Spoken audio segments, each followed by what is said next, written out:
All right, Chaz, welcome back. It is the Grit for April 27th, 2023.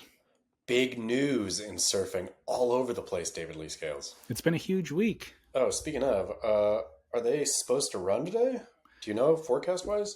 Forecast wise, I think today is the day. Okay, I thought it was tomorrow was more favorable winds. What time is it? What time are we looking at here? It would start 2 hours from now. It's 2:15 1:28. for Okay, us in got the it. afternoon, and it would be 4:15 is the normal start time. Great. So we got Um, time to chat. yeah, we got time to chat, and then I don't know if they've updated the forecast in the last couple of days, so maybe tomorrow's the better day. I don't know, but I just in other news, I just whitened my teeth I before we see that. I did. totally see. They're like blazingly white. I Did thought it was a filter. No, well, it could be just the lighting in this room right I now. mean, We're it's doing an crazy. afternoon show instead of a morning show. Did you go to the dentist to get them whitened? No, You just I did the just got tray. this is literally a follow up from 2 weeks ago. I got the white strips and I'm committing to the lifestyle. You said you can't find the 30-minute window, which I could not previously either. I figured out the 30-minute window is when I'm prepping this show right before we start Oh, recording. dang it. Okay, I'm going to just wear them on the show. It really makes you talk funny. It really does. The taste too is unpleasant, It is. if I It will. recall. So the part of finding the 30-minute window is when you don't have to communicate with anybody or see Yep. anybody. And I realized, I'm like, man, when I'm prepping the show is my downtime when nobody's expecting anything of me. And it takes me longer than 30 minutes to do, but I can squeeze it in there. You also, I think, if I recall, have to do it in a time when you are not going to drink either coffee or wine afterwards, right? Correct. Or and not eat 30 minutes afterwards Yeah. either. Yeah. Yeah. So, So which again, slim. perfect for the show. I think if I'm going to drink my AG1 on air, that would be a problem because that is so green. Yeah. You'd have full on green teeth. And go from having yellow teeth to green teeth. Which is better, I wonder. Yellow just looks like you're not taking care of. Actually, yeah. If you don't take care of yellow long enough, it becomes green, I Yeah. think. Yeah. I think green, but green is so rare that you see people with yellow teeth in public and you think, ooh, yuck. If you saw somebody with green teeth, you might think, wow. They're the healthiest person in the world. They're Yep. only eating kale and broccoli. The wow factor on green teeth. Did you know? Get a load of this. I've Okay. heard some recent goss about just the vegetable diet, and I can't wait for our readers to chime in on this one because this is Dr. Charlie in the office right here. You ready? We need a segment. So I hears, this is what I hears, David Lee Scale. I hears that eating a bunch of veggies is in fact not good for you. And do you want to know Oh why? gosh, Do no. you want to know Why? why? Why? Because so veggies are sitting there sucking up the toxins, the environmental toxins, sucking them out of the soil, sucking them out of the air. Guess what veggies don't have, David Lee Scales? I have no idea. Livers. And so animals, they eat all this stuff, whatever, toxins and whatnot. Then their livers process that out, process the poison out, and boom, clean. They are clean. So eating meat is a cleaner alternative than eating vegetables, is what I hear. Holy cow. Does it make So sense though? it, well, yeah, it does. Is it okay in moderation? Yeah, for sure. Like you're supposed to eat Okay. some vegetables, but the people who go like, I'm being healthy now, I'm cutting meat, I'm going all veg diet, those people essentially are just overloading their body with toxins. Well, then, would an alternative be to eat less toxic vegetables, like find an organic farm somewhere away from a highway and all that sort of stuff? 100%. That's like if you have access to, I would imagine, veggies grown in some super, super remote place that has not had, farms and pesticides and whatnot on the soil. And I'm sure that is a-okay, but I think that is fairly rare. There's a fine piece of filmmaking, high art, some might call it, from the early 2000s called Biodome, Mm, starring one Pauly Shore. love Biodome. Is And is uh is Dave Chappelle's not in there? No, that no, was it was the other movie. One of the Baldwin brothers That was was in it. it. Steven. It was Stephen Steven. Baldwin. Simultaneously, the best looking and the goofiest looking Baldwin brother at the same exact time. Did I tell you about my Stephen Baldwin? I for sure talked about it on air. My time with Stephen Baldwin. I forget so much of what we talk about on air. So I always say, no, I've never heard that story. And then you start and I go, oh, yeah, I remember that story. I mean, let me jog your memory here. It was at when Bethany Hamilton was invited to say the prayer at the congressional or whatever prayer breakfast, Okay. presidential. Do you remember this? I do remember that, but I don't remember Baldwin. Oh, the story? Yeah. Correct. So Bethany is invited. Cersei Wallace was representing Bethany Hamilton at the time.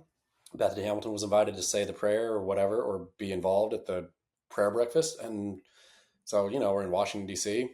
Uh, of course, it's a hot ticket event, so I didn't have the ticket to the whatever the event, but we could hang out in the luncheon area, what like the dining area. I think it was at the. I'm pretty sure it was at the Watergate Hotel, even. So I was Wow. in like the eating part of the Watergate Hotel and just hanging out, and then up comes Stephen Baldwin and just jibber jabbering, like making small talk, and so he and I had small talk for a long time, and I didn't know if he like why he was even talking about surfing and stuff like that, and so I don't know if I was wearing something surfy or if I can't remember how it started, but anyway, then I was like, oh, he was asked why I was there, and I said, oh, wife's representing Bethany Hamilton. Oh, who's your wife? Told him, oh, Cersei. I used to watch her snowboarding films. Is she here? I think the thing must have ended at that point. So I took him over, and so then yeah, me and Cersei and Steven jibber jabbered for a while more, and then off he shuffled. But he is a strange man. He is as bizarre in person as he appears on camera. Wow, that's Yeah, interesting. yeah, Um, very extremely religious. Which would you have guessed that? no, what religion? I mean Christian, but Uh, like real like fringe Christian. wow. No, I Yeah. would not have guessed that either. Yep. I haven't seen him work in any film in a long time either. He doesn't need to. Uh Biodome money, he's got Biodome money and Bieber money now. Beamer money, Bieber. Justin Bieber. Beamer. Isn't Haley, I think Haley is his daughter. Oh, really? Yeah. So does that the way that works? Is your daughter marries somebody rich and you get the money? It just trickles up to you? I mean, I think exactly. I think for many, many, many centuries, families paid Dowries. dowries, exactly. But I think in this woke time, in this new modern era we live in, it's reverse dowry. Is Perfect. Yeah. Oh no, I'm sorry. It's always worked that way. The dude who was going to marry paid the dowry. That's So yeah, that's right. That's exactly how it worked. Man, yeah, I've heard of Justin Bieber's wife, Haley Baldwin, right? yep, Now, I've heard her name before. I just didn't realize she was one of the Baldwins' yeah, yeah. offspring. Stevens, not even Okay. just one. Stephen Baldwin's offspring. Wow. Wow. Yep, Okay. Man, that's the most I've ever talked about Stephen Baldwin in my life. it's pretty good. Stephen But I Baldwin though, do, but I will say he was like friendly guy, strange, chatty, a good hang. yeah, cool. I appreciate it. I did love Biodome, and that would be the perfect place to grow those vegetables you're talking Yep, about. exactly. So, but it's super bizarre, by the way, that you brought this up about the vegetables because it so closely ties into one of our barrel or Nas later in the show. I can't wait for it. Like unbelievably ties into it, and it's totally happenstance. We did not plan it. But also, real quick, you know what the closest place to Biodome, now that I'm thinking, on Earth is? No. This little place, little island called New Zealand. You know Oh what they yeah, do? You know what they do in New Zealand? they make AG1, baby. What a professional you are, dude. I love it. Athleticgreens.com/surfers where you find everything you need to know about AG1. So we should talk about the Margaret River Pro, but I'm going to let a listener kick off this conversation. Okay. Hey guys, got a call for the grit. So I was listening to last Friday's podcast, hoping to hear some good Margaret River breakdown, only to hear that once again, you guys did not watch it. I understand it was just the opening round and elimination round, but to have an opinion, and as much as you guys talk shit, I think that you should at least watch the contest. So I'm coming to you and your listeners with some tips on how to enjoy the World Tour. So first things first, skip the opening round and the elimination rounds. Not necessary unless it's absolutely pumping. Second, know when to pay attention. It's like football. People don't sit there and watch every second when they're reconvening on the field. They know when to look up, know when to look down. You're not supposed to stare at the screen for 10 hours. Third, don't see spoilers. If it's an event on the other side of the world, not in your time zone, go on a media blackout. Makes it a lot more interesting. Also, develop strong opinions on surfers. Have the ones you hate, have the ones you love. But the most important is watch the Challenger Series. Only when it's pumping.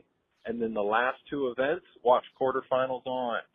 You're going to see who's qualifying, who's ripping, and it gets you used to the new names on tour. In my opinion, the surfers on tour are the best they've been in decades. We don't have the career 3 to the beach guys that are not exciting to watch that just re-qualify because they make it to the second round. It's way more exciting than it was 10 years ago, in my opinion. So my challenge to you guys is watch the Challenger Series this year and then the first 5 events next year, and then come back to us with a progress report on what they can improve. Thanks again. Keep up the work. What I love about that is not only calling to complain, but providing some like, here's my suggestion for how to make it better or how to make you guys better, basically, not just a complaint. It was wonderful.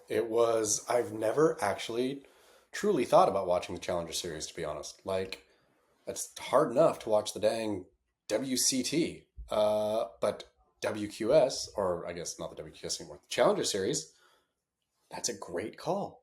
Because you honestly don't have to watch any of it, except he's exactly right. The quarter's on. Anybody who's flailing in the Challenger, you don't ever need to know. I've got a rebuttal to every point that he made, first of all.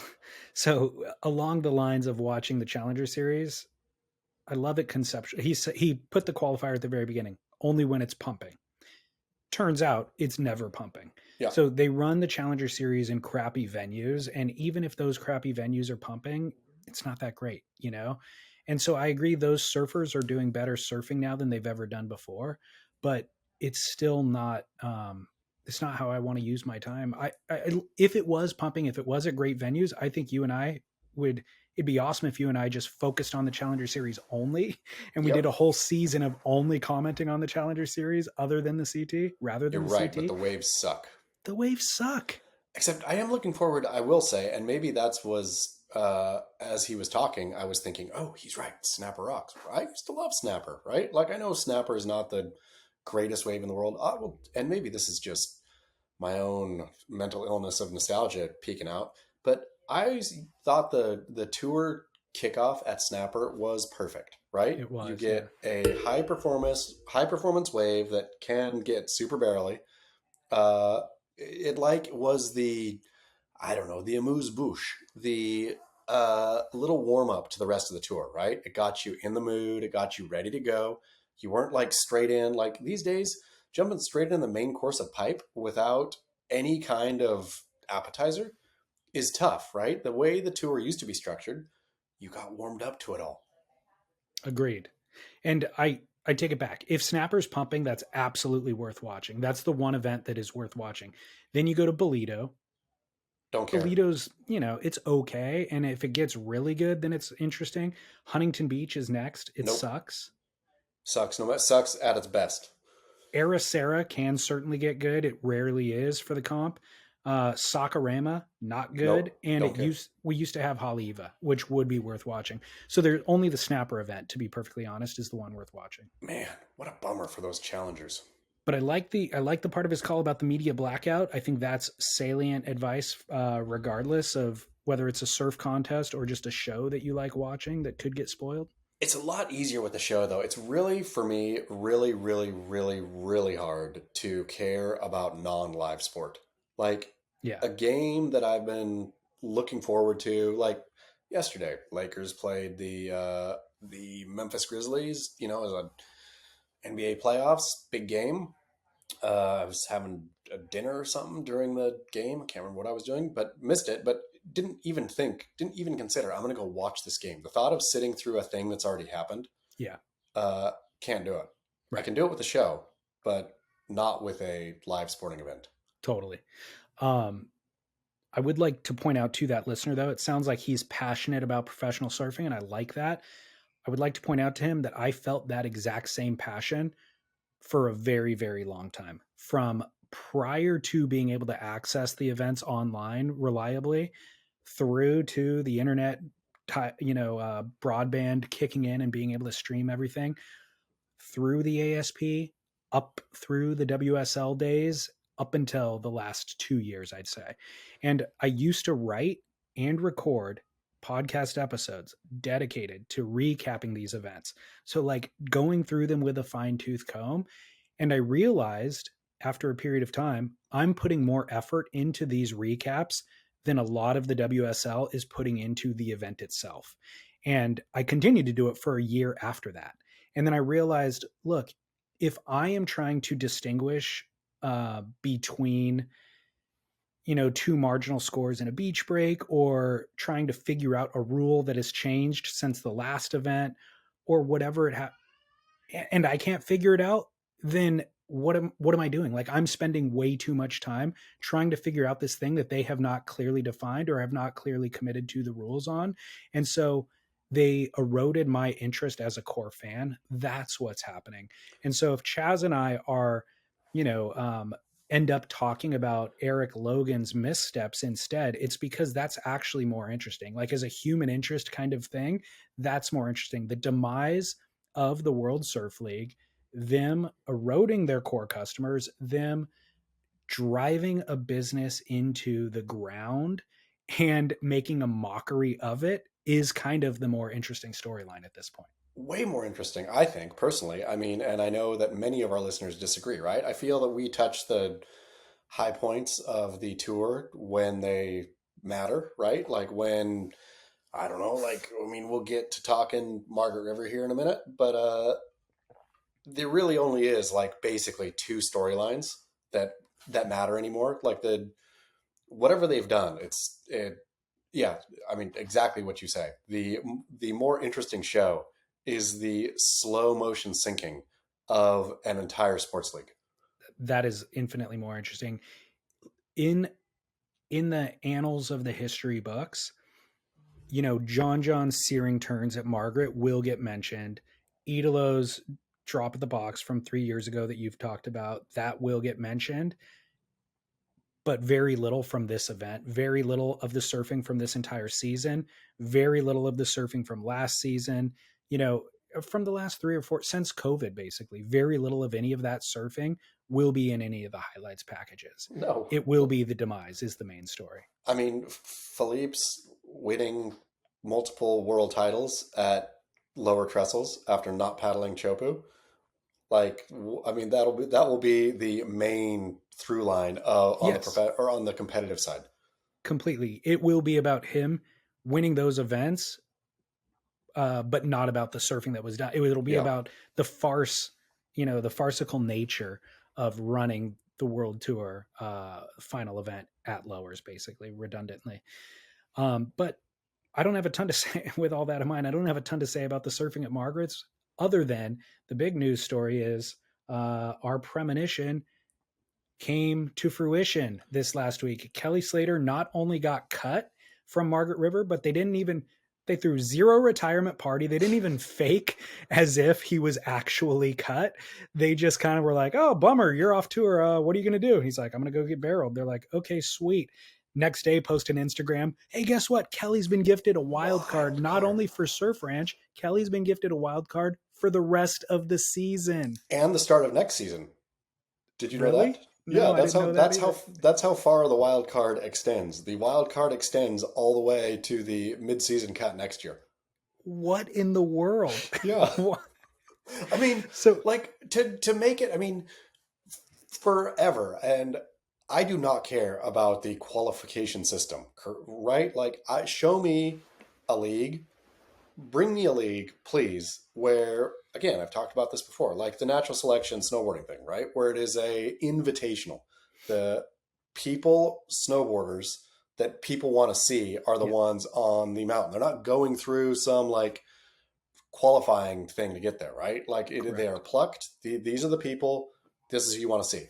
Like, so I don't care about the qualifying system, but the World Surf League apparently does, because they have a giant rule book and a comprehensive and convoluted way to qualify for tour that then they just make an utter mockery of. I mean, again, the laughableness of them changing the rule to allow former world champions and or top five surfers to receive points from events is like, I mean, it just makes a mockery of any kind of fairness, of any kind of qualification, of any kind of, yeah, They and non-bias, anything. they changed the rule in March. It's not Yeah. like they changed the rule at the beginning of the season.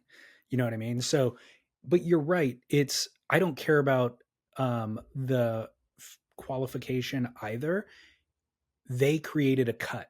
They created this cut line with the entire storyline around it is about the importance of this thing. It's about the importance of qualification, the importance of accruing points, stacking those, and then earning your spot.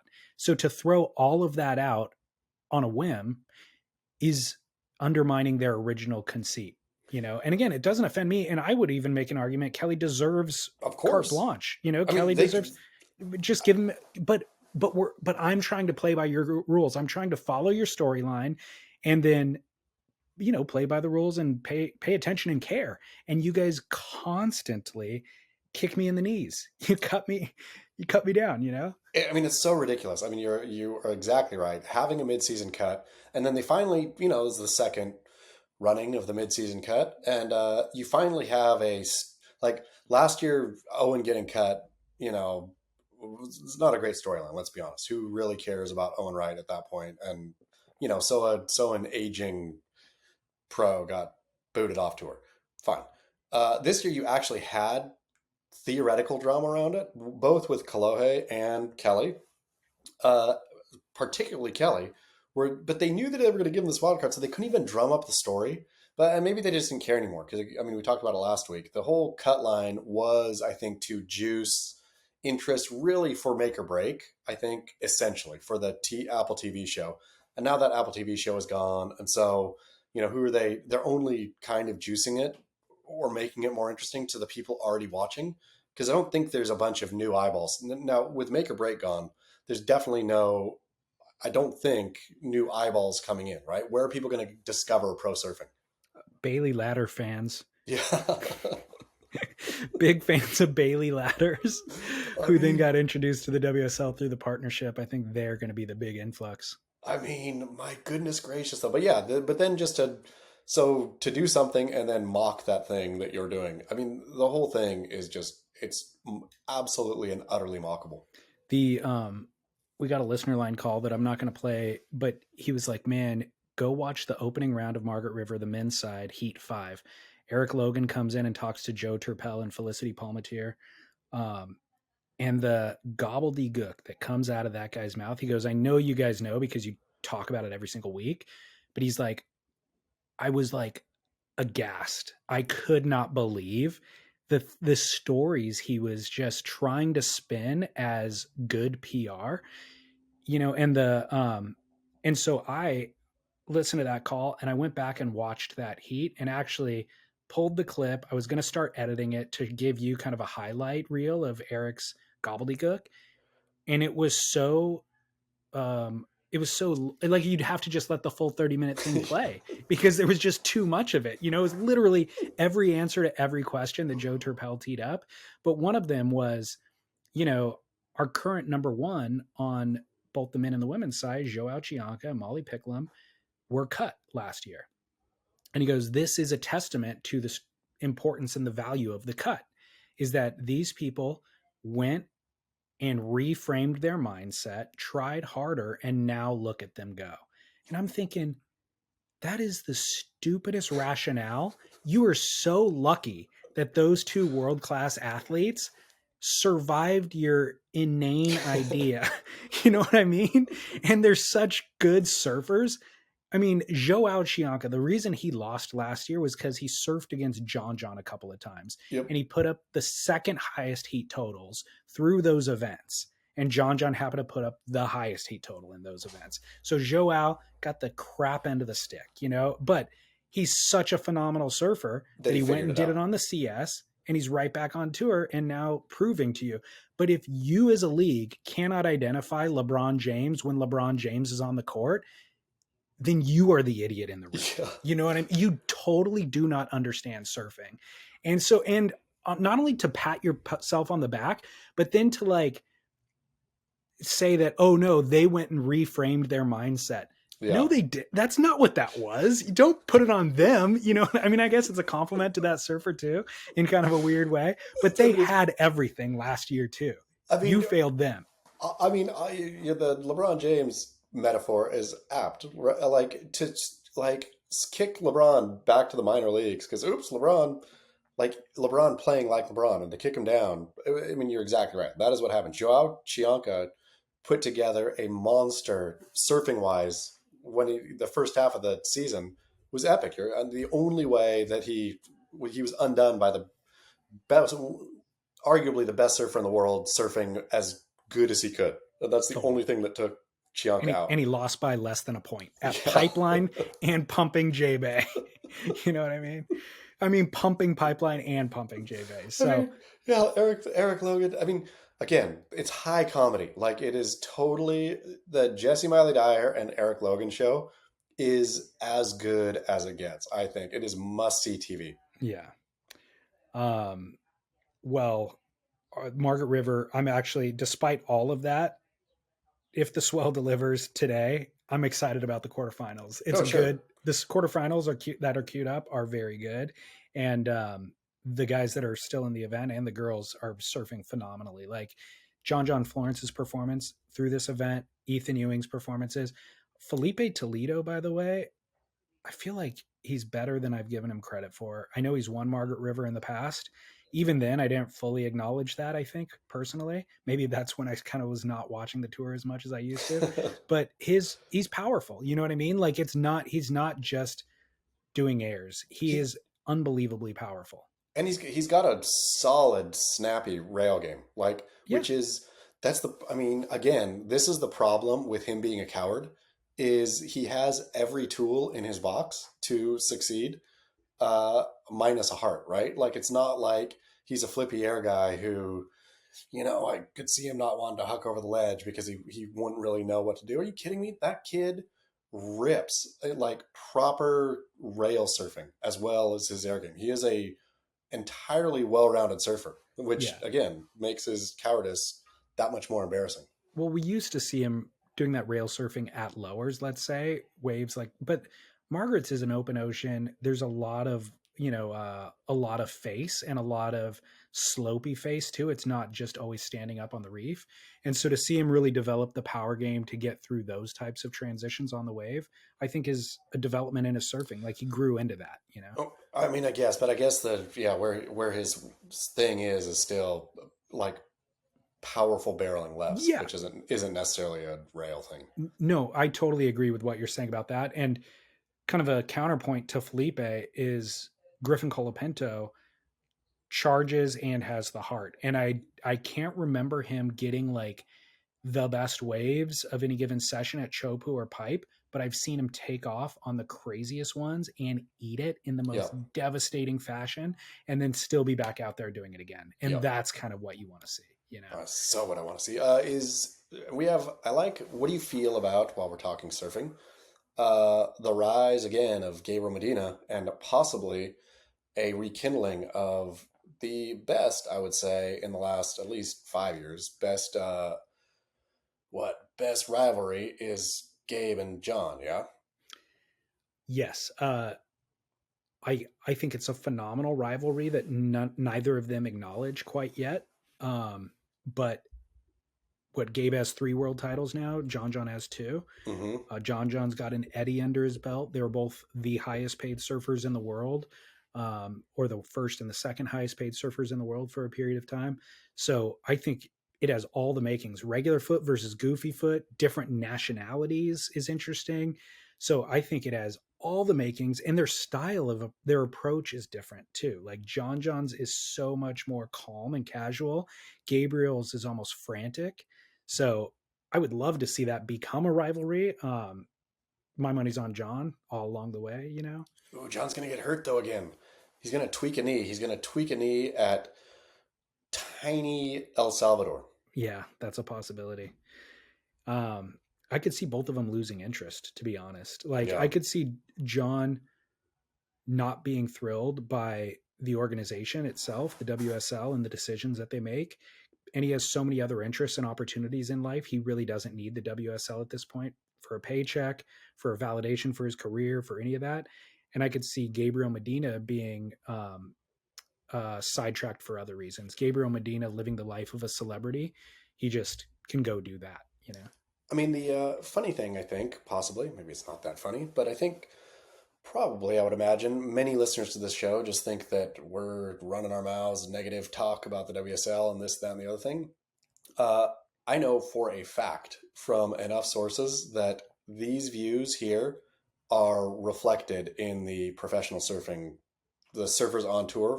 Many, many, many of them feel exactly the things that we say here. There's nothing they can do. They can't bite the hand. Well, yeah, what's worth saying is that we can't say so much of what we know. So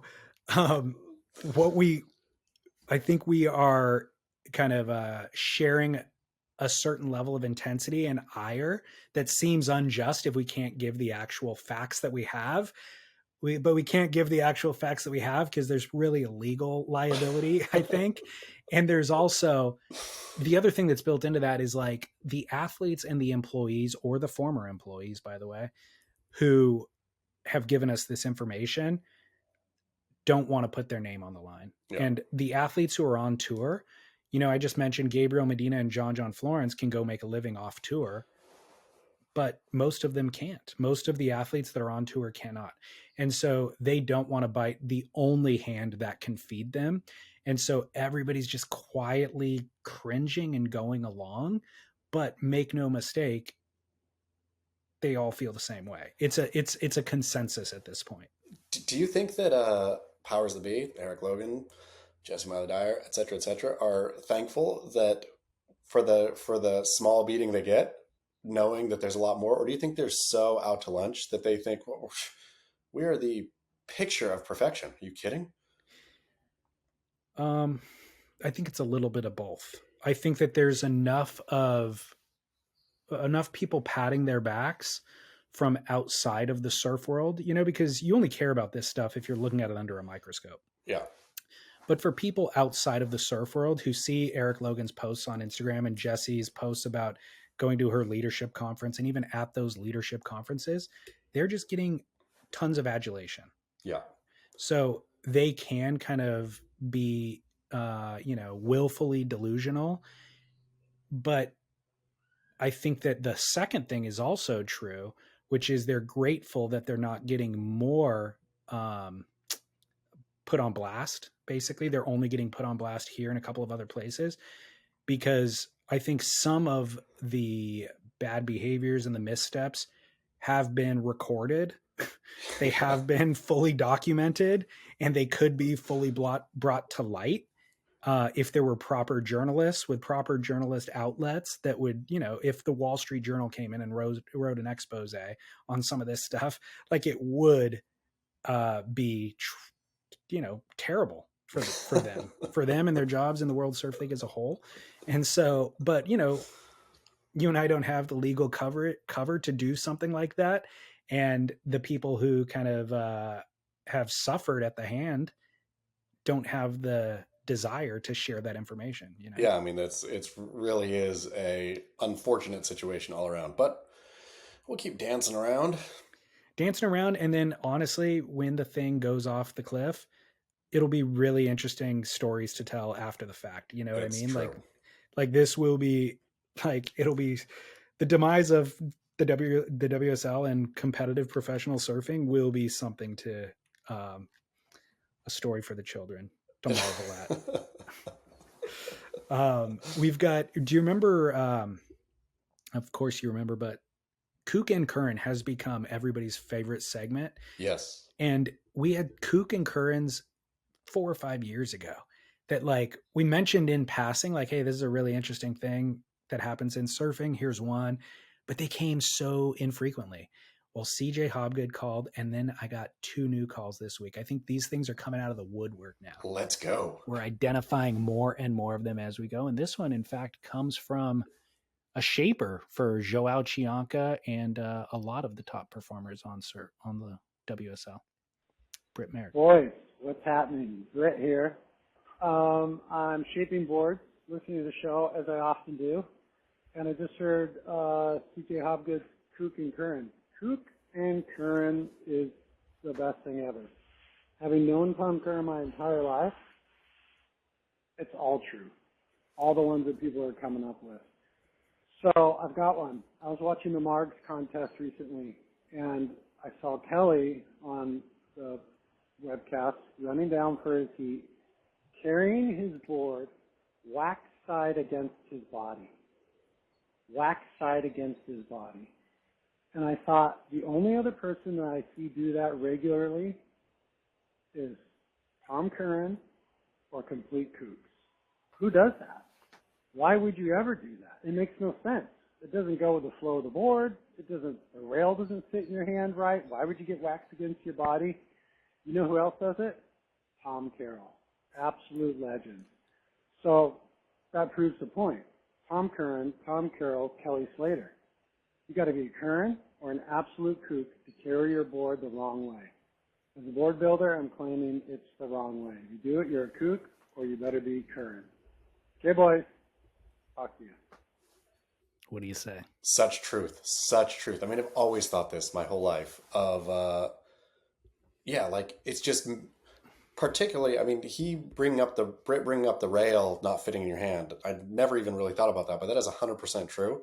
But just the wax, whether it's hot or cold, whether you're in a wetsuit or, in your birthday suit, like it is not cool to have wax rubbing on your body. But I can totally see how the weird, because to be as good as Tom Curran, I mean, this is where all this comes from, right? Is you got screws not loose necessarily, but you have different wiring up there, right? Genius wiring. Yeah, Currans are wired geniusly. Kooks just don't know. So, but everybody in the middle with normal wiring, you do it the normal way. Yeah. So this is, but again, I only see straight up kooks with, I've never seen an intermediate surfer carrying board wax side in, ever. It's funny that I saw Britt's name. Like I said, I get a transcription of these via email. So I saw the email come through, and within the first sentence or two, I'm like, I know exactly what he's going to say, because I saw Kelly Slater running down to that heat, and I had the exact same thought when I saw it. And I'm like, it's perfect. It is so perfect. He nailed it entirely. And there's one other person that fits. I mean, it makes the argument for Britt, but Richie Collins always used to carry his board this way too. But it could be argued that Richie Collins is a kook. like you can make the argument, oh, he's a professional surfer, so that puts him in the Curran category. But I'm like, you know what? I could just as easily argue that he's a kook. He's definitely not an intermediate surfer. We know that much. For sure. He's either a kook or a Curran. But you're exactly right. He's not intermediate, which is that's really good stuff. But yeah, nobody else. And again, for any listeners who are listening right now going, I carry my board that way, bad news for you. I doubt you're a Curran. I doubt you're a Curran, and you think you're an intermediate, but there's nothing in life that people overassess more than their surfing abilities. It's so true. Real quick here, when we have a couple more of these and are able to write the Kook and Curran coffee table book, I wonder if you did all the things that Curran/Kook does as an intermediate, what would happen to your surfing? Would you slide down into Kook, or would you elevate to Curran? Where, to me, at this point in my surfing life, I would take the risk. I would take the 50-50 of losing it all to gain it all. Yeah. I hate to tell you, this only shakes out one way. So it shakes out, it's a slippery slope downward. There's no way to climb the slippery slope. You either do it out of instinct, like it has to happen completely naturally, at which point you're not even aware of the conversation, where you're just operating on a different level. Like there's I think the thing that you were talking about, where it's a genius mindset, there's such a fine line between genius and Crazy in person. yeah, insanity or Yeah. also kookdom, you know what I mean? Yeah. And so you it's a slippery slope. You're gonna teeter over into that kookdom. Well, that's and the fact that you are decidedly that I am. I mean, yeah, like The deciding on it is the kook move. that's the kook move. That's Like the kook. it's got to be in your brains, in your weirdo brains. Yeah. Well, I am keeping a running list of all of these. So Great. we will be able to put that book together. And we also got another one from a listener. Actually, Britt called back with a follow up. Let me play that real quick. And by the way, I could hear Chaz's voice right now saying, but wait, does Kern really carry his board that way? Listen, I see Kern as much as anybody. And if he's not carrying a skimboard, he's carrying a surfboard with a wax against his body. And it disturbs me. And when I saw Kelly doing it, it disturbs. It's actually bothered me my whole life. And I'm so thankful to have this forum to get it off my chest. I feel a lot better about it now. Got a context for it. Appreciate you guys. You're welcome. We're here Yep. with you, Britt. We Yep. all felt weird about it too. Always weird, but now you know it is the mark of a kook or the mark of Tom Curran / Tom Carroll / I know. Kelly Slater. I'm glad to Well- hear that he saw Tom Carroll doing it too, because I mean, it's confirmation. confirmation. Exactly. This one comes from another listener from the same region. David and Chaz, this is Dougie sitting on the side of the freeway in Santa Barbara County. I have a submission for a kook and Curran. This is not a super original one because it's, very obvious. It's right there in front of your face. You go to Ethan Ewing's Instagram, scroll down to before he won the Bells contest about a month ago. You got a picture there with Tom Curran. Most classic one. Tom is wearing board shorts that are not from Rip Curl. They are bought from Target. They straight up look like they have the white mesh on the inside. So that's the kook and Curran wearing non-surf board shorts, wearing shorts that aren't even made for surfing probably. Pretty sure I've seen his son Pat do it as well. And then I'd also like to settle the debate on which vehicle that the best surfers drive, because it's most definitely a work truck. If you pull up to Rincon parking lot on a good day, the first 10 spots are taken up by if it's 3 p.m. If it's midday, then probably no one's there, but 3 p.m., the first 10 spots are taken up by local work trucks, tree trimmers, plumbers, land surveyors, and those guys are going to be pulling out boards and going and tearing the place apart. So let me know what you guys think. Can't argue with that.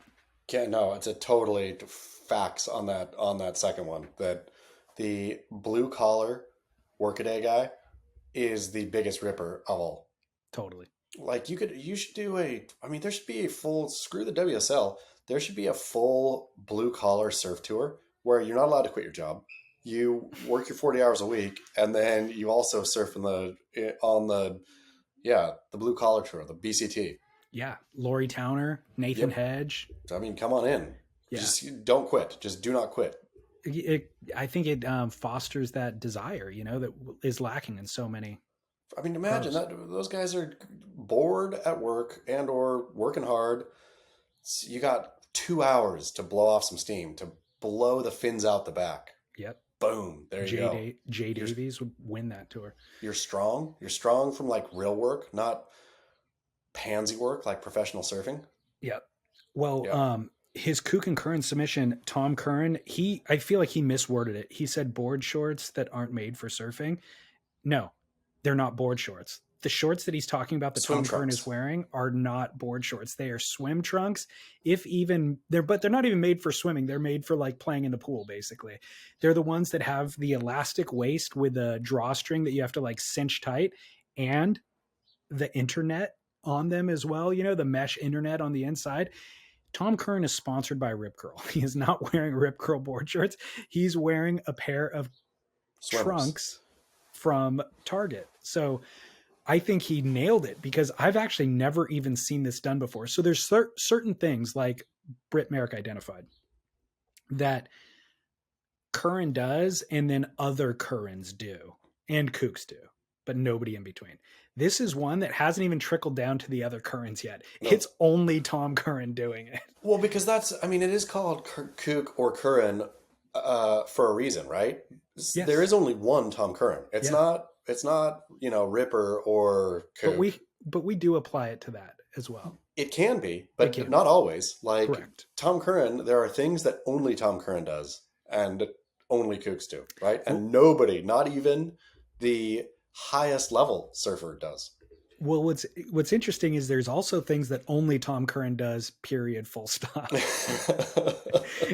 And then at some point there, we realized that there was a bubbling up from the bottom where, oh yeah, Kooks do that too, but nobody else. But like when Curran was in Mexico 5 years ago, riding Super Dave, and he had a visor on, you're like, oh, visor, that's kind of a Kook and Curran move. But then he showed up with a visor that had socks sewn onto it to cover his ears. So he looked like a bunny rabbit.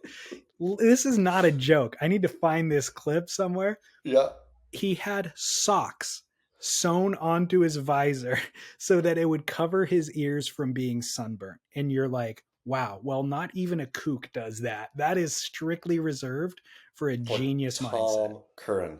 Man, like, I'm so thankful that we've had Tom Curran for so many years. Like, growing up, it was the big Tom Curran poster on my wall, the one of his OP posters. He was like, of course, like everybody's North Star, right? If you're of a certain age. And I remember being sort of more baffled as a young man by him in terms of why they want to do that. Like when he moved to France for some reason, that was real odd to me. Like I was like, what? I mean, now I think it's like, obviously it's the coolest thing ever. But looking back on Tom Curran's, like Kelly Slater, I think is just too present always. And so there's no mystery there, right? Like I don't ever wonder like what's going on in Kelly's mind, because you know exactly what's going on in his mind. He tells you every second on social media or to camera or interview, or Kelly is an open book, which is fine, but I don't ever wonder. Tom Curran, a lifetime of wonderment around that dude.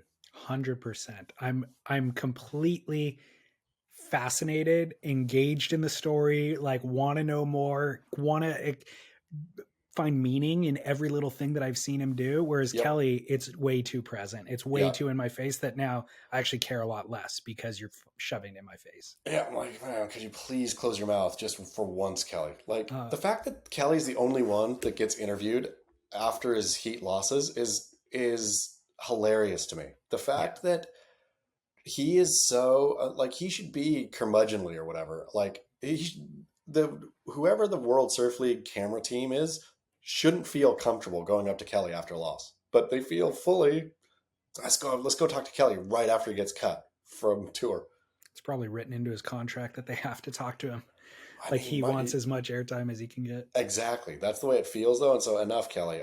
You can pump your brakes, but Tom Curran, keep doing what you're doing. Don't be too upfront, but be there just enough. Another feedback came through via email. He said, just wanted to chime in and agree with CJ Hobgood about wax. There's an exact analog in the music world, and that is guitar picks.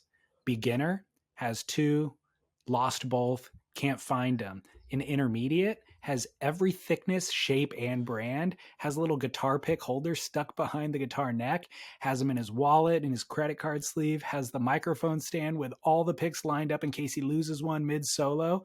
And what about the absolute Shredder Pro? He's always looking for a pick in the cushions of his couch, totally can't find one, has to borrow one from the opening band, or ends up using a quarter. Love it. Love it. Yeah, I thought that was pretty funny. Well, hey, let's cut to Sunbum's segment. Trust in us. People need advice from us, and so we are going to provide that for them. Trust in us. And David Scales and Jack Smith will give us advice that we can trust. Speaking of a raging guitar solo, Yeah. Thank you for that, DJ Seaweed. Seaweed. Trust in Us is brought to you by Sunbum. Listeners trust in us, but we, Chaz and I, put our trust in the bum. Sunbum.com. Summer's coming, David Lee Scales. Summer's coming with its theoretical sun here in Southern California. And ooh-wee, it's going to be, I mean, after this, especially after this winter, where we have only seen rain clouds here in the Southland for 6 months, we're all pale white. We're going to burn like that once the sun comes out. So everybody should think about that. Truly think about it. You've been indoors hiding from the rain for 6 months. You should all go to sunbum.com and enter the code. What is the code? Surf Splendor. Surf Splendor. Save 15% and get, because you're going to be going through that stuff, especially the first couple months. You're going to be slathering like you've never slathered before. Totally. And you mentioned the sun theoretically might come out, but even if it doesn't come out, those UV rays cut through the clouds. And that's really what you Especially gotta in the watch summer. out for. Yeah. So obviously look for broad spectrum protection, UVA and UVB, and that'll keep you covered. And by the way, next month, Skin Cancer Awareness Month in May. I mean, You're a survivor. I am. I'm a survivor. I need to run in a 5K, I think, at this point. You do. A Survivor 5K. You need to for solidarity and awareness campaign. Yep. Yep. I have, speaking of skin cancer awareness, I have something on my face. I just made an appointment 2 days ago to go to the dermatologist and check it out. I have a giant thing on my leg that I've been just looking at for a while, thinking, I'm gonna follow you. Perfect. I'm gonna This follow is your the lead. perfect. This is the advice we want to give to people, because skin cancer is actually it's deadly, but dying of skin cancer is totally preventable. There's a lot of cancers that are not necessarily detectable or preventable. This is preventable by detection. And so one of the things you want to look for is things that change. So getting to know your body and then understanding when something changes. And that's where I had this on my face. I'm like, gosh, I've got a little scab here from something. Oh, well, whatever. 3 days went by and I'm like, that scab is still there.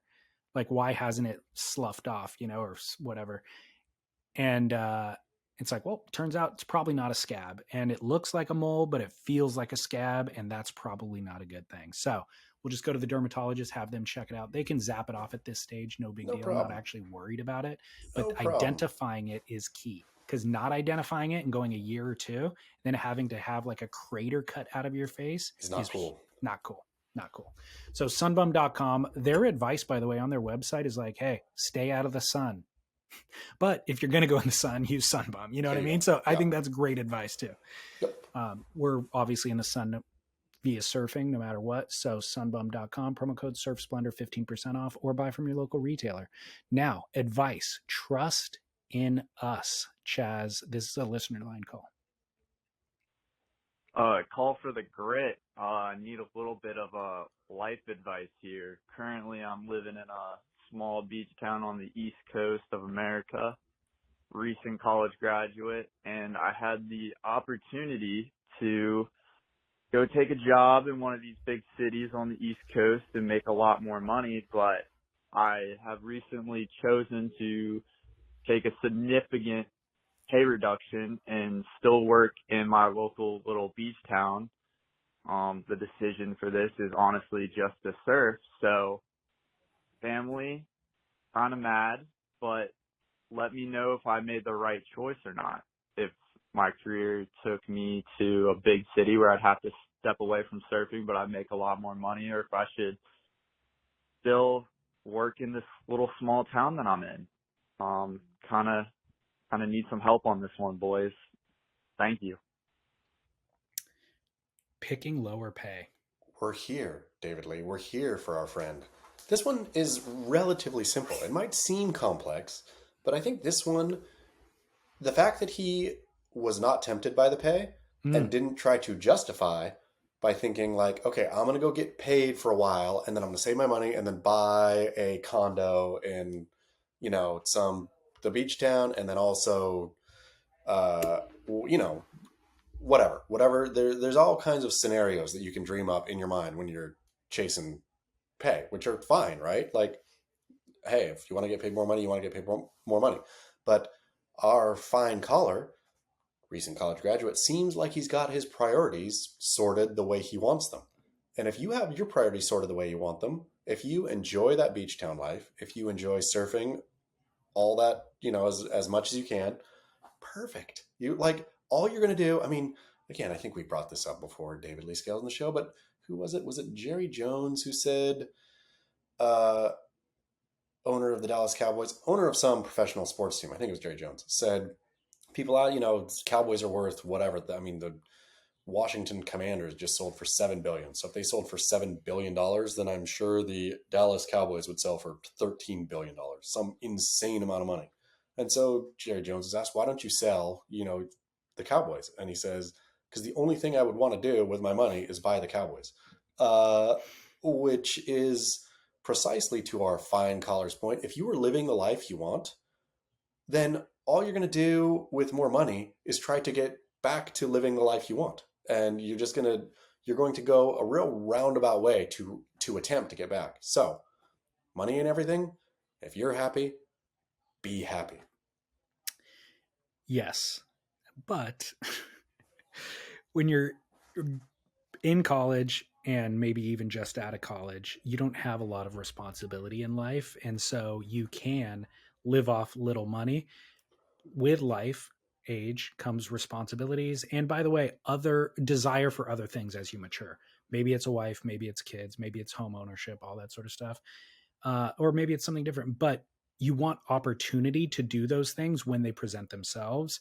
And so money gives you the freedom to have that opportunity. And you have to make those decisions in advance, unfortunately. So he obviously got the college degree. That was planning for the future. Maybe you start earning money to plan for that next future. So that's the only caveat.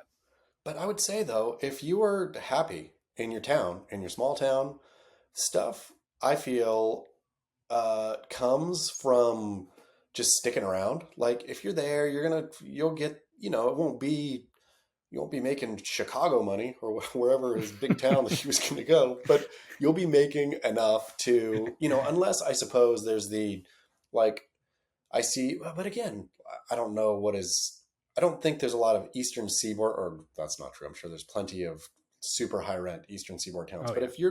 if you're living in one where, you can afford a little piece of property, just grab a little piece of property. Like I know the people who are down here in Cardiff by the Sea, I have one of daughter's buddies, is third generation, I think, where they basically owned half of Leucadia, right? And then they sold bunches off over time. But still, everybody, they have their property and nobody is rich, but they're all they're set. They're not, Yeah. they're living. So if you are committed to this town in particular, I would say that would be the real bit where it would turn. Like if this town is fine for now, then I'd say maybe think about taking higher pay. But if this is like, you're like, no, this is where I want to stay forever. I want to raise my family here. This is paradise. Then stay. I think one thing that you said at the very beginning is key, which is if you have your priorities right and you understand what you want, that's more than half the battle. So many people are chasing what other people want them to do. So their parents paid for college and they want you to get the job. You feel obligated to honor that, or society wants you to do that. Right. And so many people, and then they realize many years down the road, sometimes with commitments of a 30-year mortgage or a marriage or whatever. And they're like, what am I even doing here? How did I get here? Letting the bills come by. So, I mean, but so what I think is key though is, if in addition to that, you have some sort of a talent and a direction, then you can make money with that talent and direction, regardless of what your college degree was. It's totally okay to not want to earn money and just to live in an apartment in the beach town and do your thing. That's fine by me. It's also totally okay to want to chase money. Sure. The ideal thing is to chase it on your own terms. And the worst thing that I've seen with my generation And it's because of the socioeconomics of where we live in modern times, is giving up all of your own desires to go chase what ends up being a very mediocre paycheck and mediocre lifestyle. And when you're just out of college and maybe the number is $90,000 and you're like, man, that's good pay. I'm only making 70,000 in the small town, but I can make 90, and that's a significant percentage more. I'm going to go do that. But that means you're now living in a concrete jungle. You hate what you're doing. You're sitting in traffic, blah, blah, blah, blah, blah. It turns out 90 isn't that great. And then I can get to the management position and make 120. Turns out 120 isn't that great. Turns out in that world, you're still, even if you buy a home, it's not the nicest home in the neighborhood. It's in a pre-planned suburb. You have a cinder block wall. You know what I mean? Like all of that stuff, you'll quickly realize it's double what you were making before. Double is not enough. And then what you also end up finding is, what I've found when I look around now at this point in my life is like the people who actually are rich, they did not follow any of those rules. Yeah. They're the ones who went and did it on their own. And a lot of them never even got the college degree in the first place. They had some ingenuity, they had some hard work ethic, and they had talent, and point at the highest level to Steve Jobs, Bill Gates, Eric Elon Logan. Musk, Eric Logan, Jesse Miley Dyer. All of it, it's like, so do you want to just slowly inch your way up the Bailey ladder from 90,000 to 120,000? Or do you want to go, live in the apartment, surf, doing the surfing lifestyle for 10 years, working on your idea that you end up making the 300,000 instead? You know what I mean? Just jump to that because you believe in what you want, which most people don't, and you're willing to do it. Like that would be the ideal scenario. Exactly. Like I feel that, but again, him choosing what he chose exactly the right thing. Like he knew if he would have said I was too afraid to go, or I didn't think I would be good enough or something, then I'd say, well, drink a cup of concrete, my friend, and harden up and go do what you want, go grab it. But he's doing what he wants. Totally. Great. And from every like real mover and shaker whose story you hear told either in a documentary or a podcast or whatever it is, they tell that exact story. They tell about when everybody around them was saying like, hey, maybe you should consider taking the safer path. And they go, no, I know exactly what I want out of life, and I'm going to do exactly what I want out of life. That, Yep. the people whose story is not being told are the ones who say yes to what their parents wanted and their friends wanted and all that kind of stuff. Amen. So, all right, we solved it for you. Trust in us. Done and dusted. Yeah, let's give a shout out again. Sunbum.com, promo code SurfSplendor, 15% off. When I talked to Sunbum, by the way, they said, we don't care about online Sunbum.com sales. Absolutely, if your listeners want to save 15%, they should definitely do that, especially if you're stocking up on a bunch of things. But just go buy it from your local retailer. Like, go buy it from your local surf shop. Local surf shops carry it. Support the local surf shop.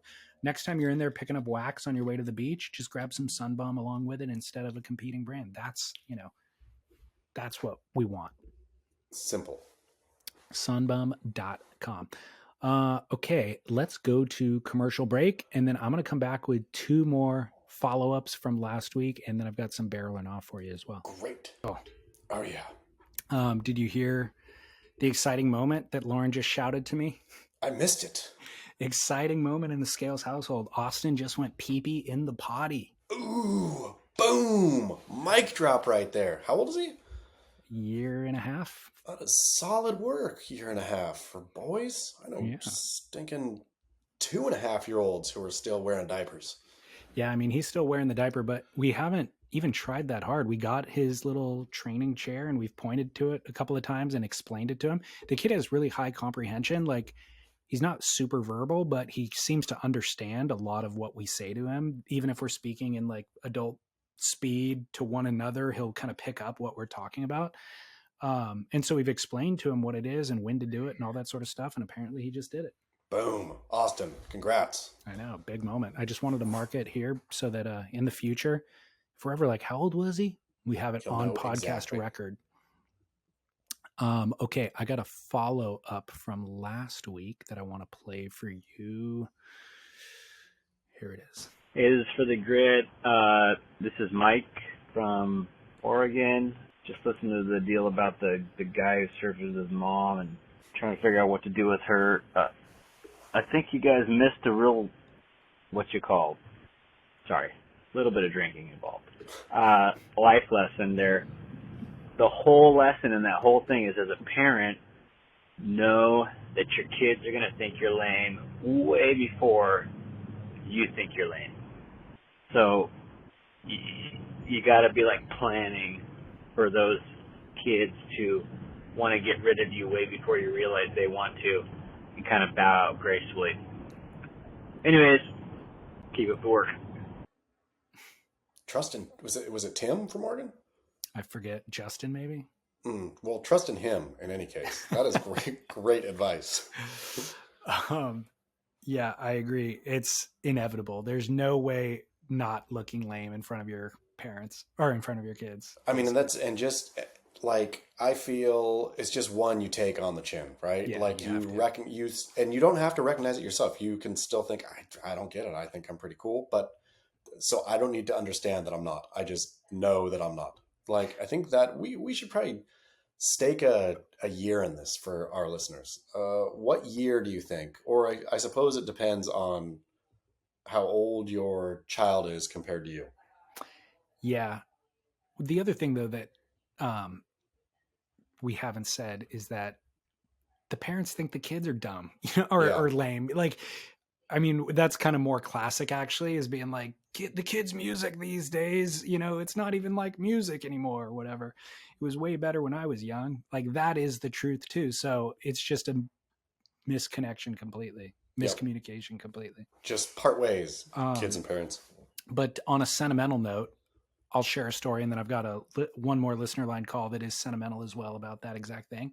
But one of my best friends from high school and through to this day, his father just passed away like 2 weeks ago, and it was very sudden. And my friend thought that his dad was super lame his entire life, like made fun of his dad and how lame he was. And he was a classic dad, like wearing the Skechers bulky white shoes, tube socks pulled up, pot belly, shirt tucked in, as dad-like and nerdy as you could. It's a real sweet obituary I'm getting his father. But I mean, his dad just looks like a dad, and but through going through all of his dad's things, he's finding photos of his dad.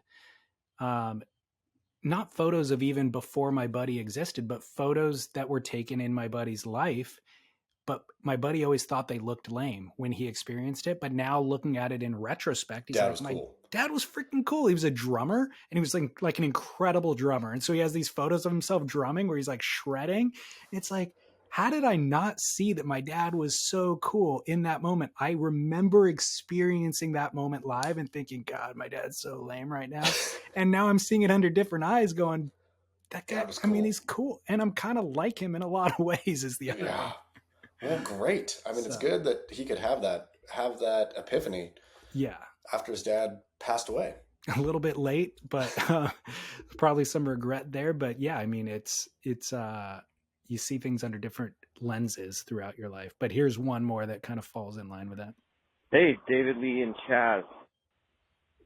On to the Barrel or Gnaw last week about surfing with your aging mom. And I got to say, I miss surfing with my dad.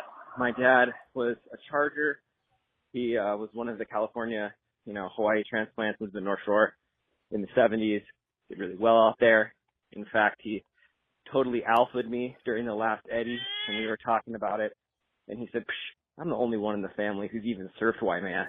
But anyway, he's been an electrician his entire life, and his body, suffers the wear and tear of manual labor. And he doesn't really surf anymore. And I didn't realize that kind of the last few years of his surfing were the last few years of his surfing. And I miss it. And if I could, I'd go back to my 16-year-old self and wake him up every time he slept in. When his dad was trying to get him to go surfing at 5 a.m. in the middle of winter, and, took the bus down or surf with friends later. But anyway, I say surf with your family, surf with your family, surf with your family. I'm walking my son right now, 10 months old, who's going through a little bit of a health issue, so maybe that's giving me some perspective or whatnot, but 100% do not stop surfing with your mom. Pick the days, maybe surf twice in a day, once with her, once with your friends, but I miss it. I miss surfing with my dad. Bye. A beautiful call. Beautiful. To answer your question of like what age do they start feeling that way, I feel like there's a cycle. Like early teenage years, they start feeling like you're lame, but then they get to a certain point like this where they cycle back and they go, oh, wait a second. Yeah. Now I have kids of my own and I see it differently, So it's like a 13 to 30-year-old Yeah. cycle. Yeah. Yeah. For those 17 years, your parents are the lamest people on the planet. Yep. Well, take one for the team. Well, hey, barrel or not, everybody's favorite segment now has a theme song. Ready for it? Not from Sure. DJ Seaweed, from Jay Martinez, the falsetto caller from last episode. Oh, yes. It's Barrel. it's Barrel. it's Barrel. it's barrel. It's a hard barrel. It's barrel. Hard barrel. Barrel. It's a hard barrel. It's barrel. Or not. It's barrel. Barrel. It's barrel. Barrel. It's barrel. Barrel. Barrel. Barrel. Or not. Did you remix this? Barrel. Jay Martinez remixed it for me. Oh, beautiful. Thanks, Jay. I just got an email midweek from him going, you asked for it, you got it. Boom. got Thank some you, Jay talent. Martinez. He's got some talent on the music producer. So much talent.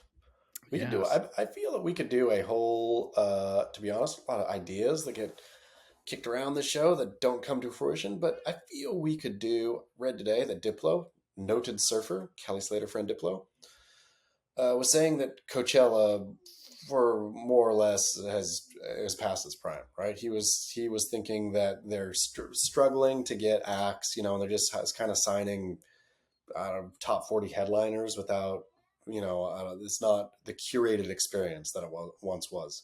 So I feel there's going to be a void, a black hole, a Coachella-sized hole in people's hearts. I think we could fill it with Gritella, where all of the wonderfully talented people we have on the show would just perform. Just 2 days of music from listeners. That'd be We got incredible. DJ Seaweed, we got Jay Martinez so far. We have, for sure, we have tons more. For sure. I've remixed a few myself. I can put together something. Chris Cote's a listener. We get Chris Cote to play. Boom. Yep. He could be the headliner, actually. Yeah, for sure. Think we could get Tom Curran to show up with his guitar? Guarantee it. Oh man, if we could get that, then it would be an actual hit. He'd show up without a guitar pick, Yep. no wax.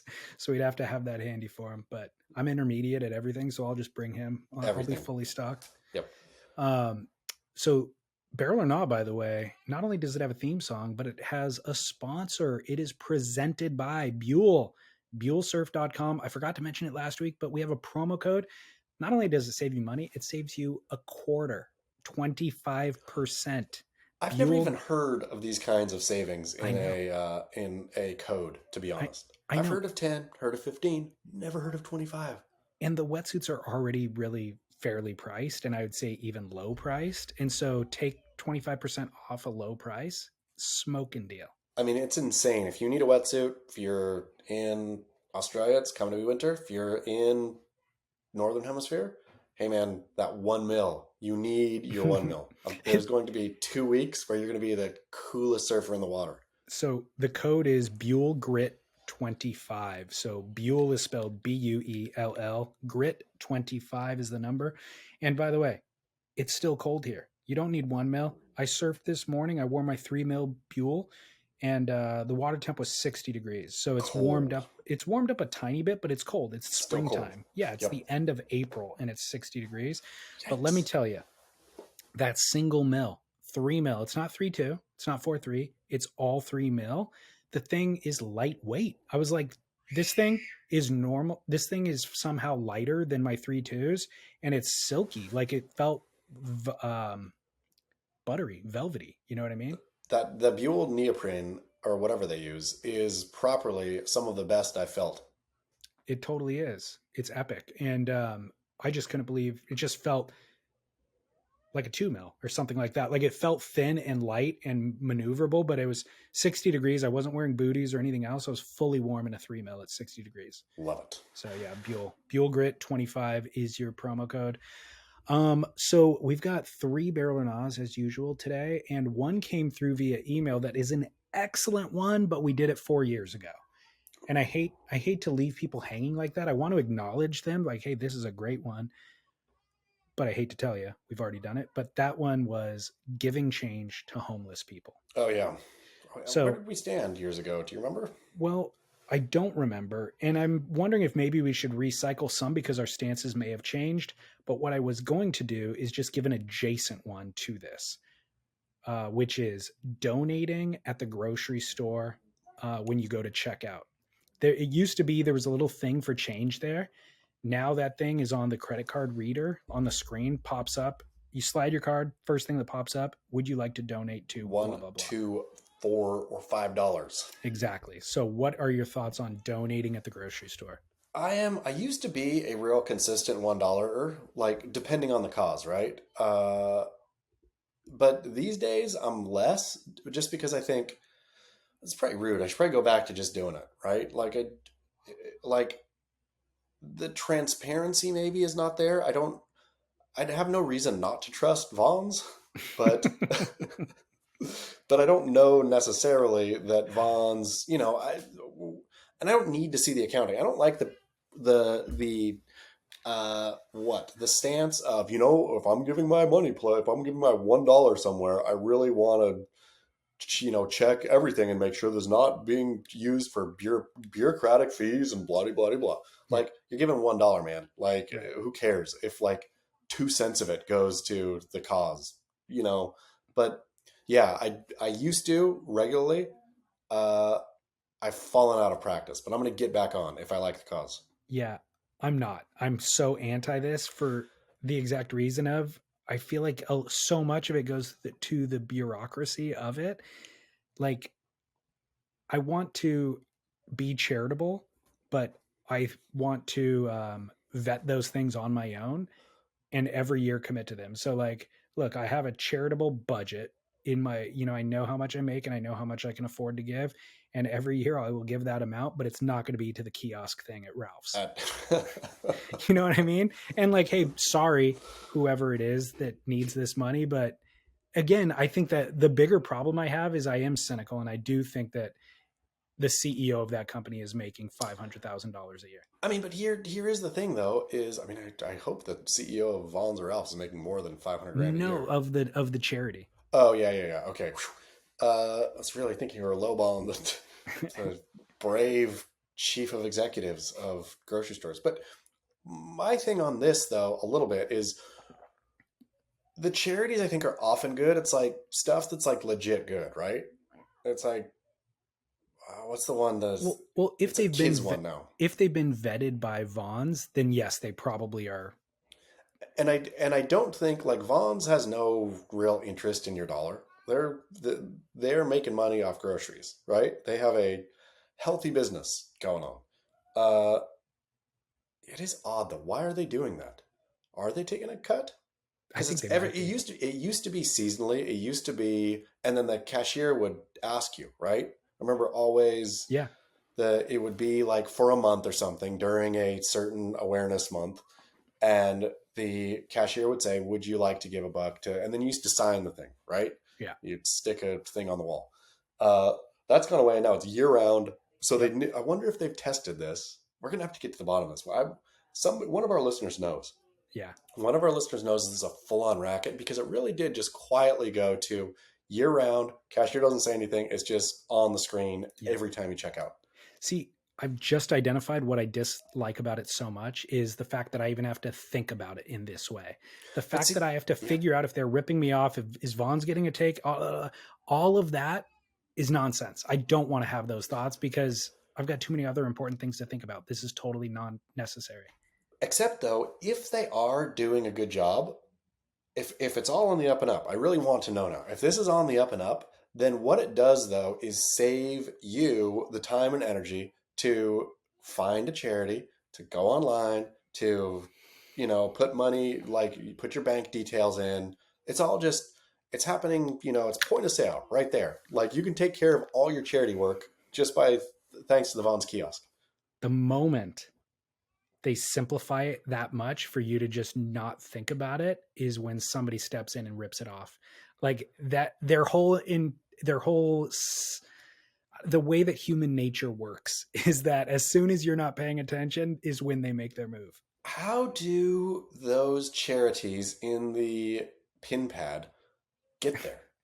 Like, what is the process? There's a of lobbying process, and they're going to fancy dinners to try to wine and dine the Vons exec. That's really true.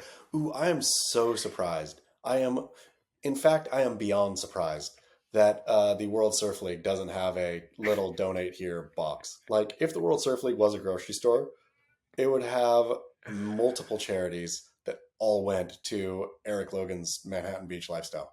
Totally. There needs to be a Netflix expose on this exact topic. I mean, because Like it a has become documentary. ubiquitous. And I mean, is it a nationwide thing? I do believe it is. I do believe when I was driving across this fine land that I encountered in every grocery store I went to, the donate 1, 3. I feel it's odd amounts too. I don't think it's 1, 2, 3, 4. I think it's like 1, 2, 5, 10 or something. It's like it takes a weird jump. The other thing I noticed since you told me about it was the tip option for baristas and bartenders now. Yeah. It used to be 15, 18, and 20. Yeah. Now it's like 20, 25, 20. and 30. Yeah. And they also flipped the orders so that the one on the far left is the highest and the one on the far right's the lowest. So it used to just be you would look automatically, your eyes start reading things on the left, of course. Yep. Yeah. And so you would just aim for that and it would be a 15. That one's now 30. Yep. No, 30. I mean, the ones that go, like, I'm all down for, I'm a 20% tipper. That's, for meals out and things like that, right? Is 20%. So I'm fine with the 20, 22, 25 is weird though. Yeah. Like 25, even It's greedy. phenomenal service, 25%. I know. That's what you save at Buell. That's a Exactly. lot. That is a ton of money. I was indignant. The last two that I encountered, they were both this week. It has a custom option. Yeah. And I'm like, okay, well, I'm going to custom and give you 10% now. I normally would have given you 18, maybe 20. And now because you're trying to force me into 20 or more, you're getting 10. The whole tipping thing, and we've talked about this already, but it's gone so, like, I used to guilt tip basically everywhere. I'm over it. I am done. I'm not tipping for takeout food anymore. Like, I would go in and tip basically 20% for takeout. And then I stopped myself and I said, what am I doing? Like, this is a service tip. And I appreciate the food. I appreciate the cooks and everything like that. But when I go eat in a restaurant, I don't go back to the kitchen and tip them. Right. Like, that's not the way it works. You're tipping the waiter. And so if there's no waiter, don't even ask me to tip. I'm not. And so I've put my foot down on that kind of stuff. Good. I think I started doing that during COVID. I was picking up food more frequently. And Sure. And I was like, well, these people are, making less money now, essentially. So I'm going to go ahead and tip during takeout. But I've carried it over and I've been doing it ever since. And so you're right. We need to reset. And the whole thing, it's gotten so absurd everywhere. Yeah. Like everything. And no, Starbucks, I am now going to, I'll still tip $1 for coffee, whatever. But otherwise, like the company, it's time for you to pay your employees more. I'm tired of paying your employees. Well, I don't remember where we landed on giving change to homeless people, but I do remember one buddy chiming in after that episode and he goes, dude, you're thinking about it all wrong. He goes, it's the one place where you can like fix an immediate need. Yeah. Like for all of this other stuff, it's all theoretical, right? And I think maybe one of my arguments I made on air was to the effect of like, I can't solve everybody's problems, right? Yeah. And we see homeless people a lot around here, like literally daily. And so either I go broke trying to solve everybody's problem, or I just have to acknowledge, like, I can't. I just have to kind of give it up. I do feel bad and I feel sympathy, but I can't solve everybody's problem. And he goes, no, that's where you're wrong. Is you could solve that problem right now. Like, that Yeah. person is hungry and they need a meal. And so I've taken that to heart, and I don't give it to everybody, but there are times where you see somebody who is like destitute, you And know? well, and I think it's a great practice, even not being judgy and not thinking, are they like this is probably exactly what we talked about last time is, are they going to go buy drugs, or what are they going to do with this money? Are they going to go buy alcohol? Like, who cares what they buy? Like, if you have, a buck, $2, and you're walking by somebody, don't be shy. Yeah. Give that person $2. Your friend, exactly right. Meeting an immediate need for somebody. Yeah, I think that's right. If you see somebody at the same exact corner every single day, you're like, that's like a job for them. Like, I understand if like you've hit the low point in your life and you're there for a day or two, but if they're there every single day, that's where I start questioning. Yeah. That's where I'm like, wait, couldn't you be doing something else? But you're going to work every day. So why don't you go to other work? Right. Exactly. Barrel or non number 2 that I said was immediately related to your vegetable conversation from earlier. I got home last week, and on the kitchen counter, right by the sink, there's vegetable wash spray. It's in a spray bottle. And I was like, wait a second. When I buy vegetables, let's say tomatoes, right? Not a pineapple. I'm not washing in water, but like tomatoes, fruit, things like that, berries, I'm washing those in water and I let them dry and then I eat them. Well, no, my wife explained to me, what about that waxy film on the tomato? You got to get rid of that waxy film. That tomato's been exposed. It was in the back. First of all, it was in a field off the 5 freeway, getting hit by all that motor dust. Then it was in the back of a truck, uncovered. Then it's been in the grocery store with other people's grubby hands. All you're going to do is rinse water over it. Like, you can still feel the film on it. Like, spray it down with this thing, hose it off. And I thought, wow, this makes a lot of practical sense. However, I've been eating watered, only washed by water fruits and vegetables for the last 40 years, and I'm still here. I'm still kicking. They've served me well. So, washing your fruit and vegetables with vegetable fruit wash. Okay, so number 1, I'm going to say what I do for me and mine. Leave it outside in the rain. I don't even wash it at all. I buy the dirtiest organic produce that I can find, and there we go. God made dirt. Dirt don't hurt. Like, it's not the dirt you're worried about. You're worried about the toxins. Yes. But if you're getting, I think theoretically, and there's a great grocery store down here in San Diego called Jimbo's, which Jimbo is such a freak. I think there's a real guy named Jimbo who is such a freak that if any of his produce is like touches anything even related to non-organic practices, whatever, then, it's gone out of the store. So I trust Jimbo to do what's right for me. So I think, Jimbo, you're getting the good stuff. I'm not even going to wash this. Who cares? Just eating it. But for non-organic, then I'm going to go, I'm going to say vegetable wash is just, it's too high a hill. It is a hurdle I can't hop. Like, finding another thing to get out to do another thing, an extra thing, I just don't have the time for. I'll take slow death via toxicity. That's how I feel about it as well. And the other part of that argument is developing your tolerance for those sort of things, right? Yeah. Those sort of things, right? So I don't want to sanitize my world entirely. And I don't know where that line is, but vegetable wash is on the wrong side of that line. I mean, it's one step too far. And how long until we find out that vegetable wash gives you cancer? Precisely. The glycerin or whatever in that vegetable wash is actually the real problem. Yeah, exactly. Okay, good. I like what you're saying, though, is just spend a little bit more money and a little bit more effort and put your trust in somebody who's great at their job. Jimbo. Precisely. I mean, I would imagine that there is like and I'm not saying Whole Foods, since Whole Foods got purchased by Amazon, you can't trust in them anymore. But there is like a lowercase Whole Food grocer in every neighborhood, and go there for you don't have to buy your everything there, but go buy at least your fruits and vegetables from a like quality organic produce. Totally. Great advice. Final barrel or not, leaving a voicemail. Oh, so no barrel. But except I like it when people do it to me.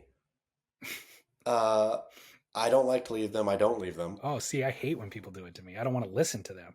Well, I tell you, I don't listen to them ever. I look at the voice transcript, and half times it's just gobbledygook, but you can get a good enough, like, I can suss out good enough what the message was. I'll never listen. Yeah. But I like that voice transcript. And I'll tell you, I like that. I'm such a textual person, I suppose, that like when people, we've talked about this, I think we even did it as a barrel or not, voice memos. Yeah. Or voice, voice texts. Yeah, I think it might be memo. You gotta Well, you're talking about where you record your voice and it transcribes it into a text for you, or the one where you push record and you say it and it leaves it in the text message? I'm talking about the one where you push and you say and it leaves in the text, because there's no transcript of that. You have to listen to that, right? That has really come to annoy me. Like, yeah, of course, because they're forcing you to listen to their message. And like, couldn't you have just typed it? Yeah. And or if you don't like to type, couldn't you have just done the voice to text thing?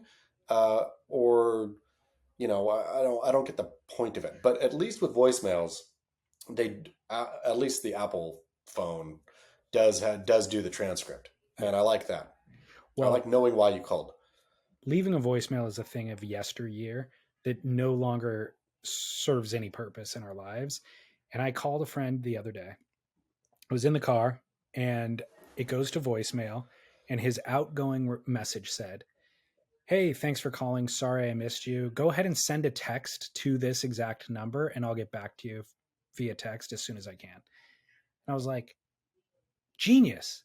You solved my problem for me. I didn't want to leave you the voicemail. You don't want to listen to my voicemail. And you're right. If I send a text, the exact same device, you will get that on and you will be able to deal with it when you're ready to deal with it. Here's the problem though. There's sometimes, I'm going to say not so rare, that you just got to talk something out with somebody and it's not going to work in text. And so the call is because I wanted to talk for some specific talky reason. If I was going to text you, I would have texted you, right? I think we're all, you know, I mean, you and I'm no spring chicken, but I am well aware of text and how to text and when to text. Sometimes you just need to talk something out. That's when you call. And that's why I suppose I like the voicemail transcript, is because then I will see, okay, is this a talky thing or is this a texty thing? Like, Can I text you back? Got your message. Here's the information you were looking for. Or am I going to return this call? Yeah, I'm all for the call. I'm not opposed to the call and talking it out. But I don't need to say that. I'll even text people at times like, "Hey, give me a call when you're free."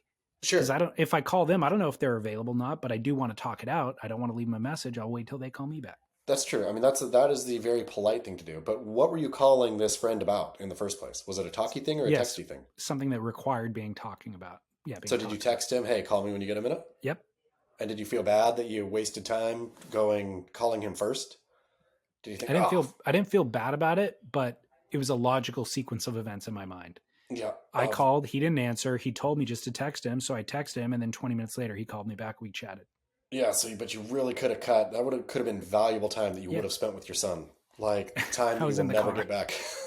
I do it all in the car. That's the other thing. All right. Well, hey, for those who do like leaving voicemails, listener line is 760-237-0150. We do love those voicemails, obviously. So much. And that's the thing too. Imagine if we, part of this listener line that's so beautiful that I've realized over the time, because we've had the email in forever, right? Yeah. Those are great too. And some of those, like, we've had works of art in email, but I mean, there's been so many. I'm thinking of one specifically who is just such a well executed email or story in text. Anyway, we've also had spoken word art on the listener line. Both are different kinds of art, but both are art. And both still come in.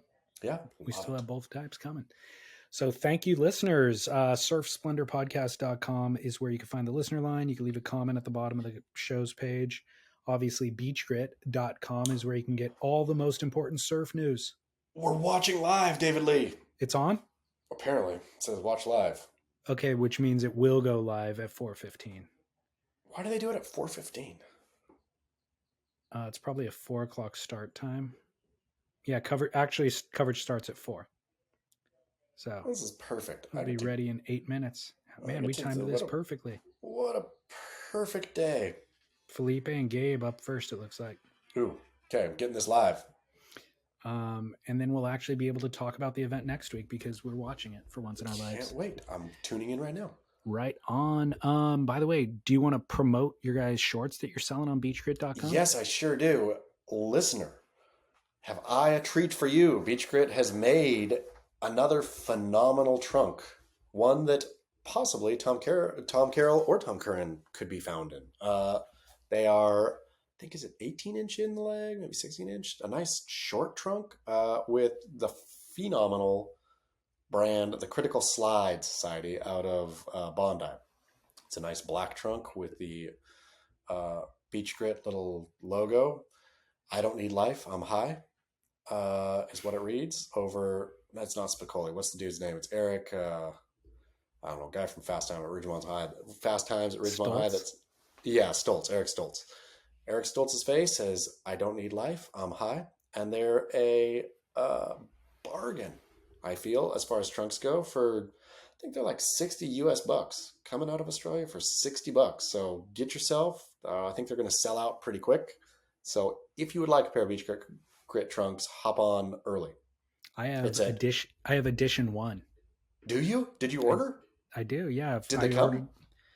Well, no, the ones that you guys made years ago. Exactly. This edition 2, I think, will be even better because they are made by actual clothing makers. Sweet. They're phenomenal. But yeah, I think it's tcss.com is where you will find them. Got it. They're not on, you guys don't link to it from beachgrit.com? We have Beach Grit too, but I think it might be harder to find. Oh, I think actually if you go on the computer to Beach Grit, it is our background wallpaper. That's right. But That's yeah, right. That's right. Critical Slide Society. Go get them. Perfect. Support local, or I guess not local, but support core industry. Independently owned anyways. Yep. Yeah, and thanks of course to Buell Surf, Buell Wetsuits, BuellSurf.com, promo code BuellGrit25 for 25% off. And then of course Sunbum. Who doesn't love Sunbum? Nobody doesn't love Sunbum. Everybody loves it. All right, well thanks for listening. We will be back next week and we'll have Hannah sign us off today, but until next week. Bon voyage.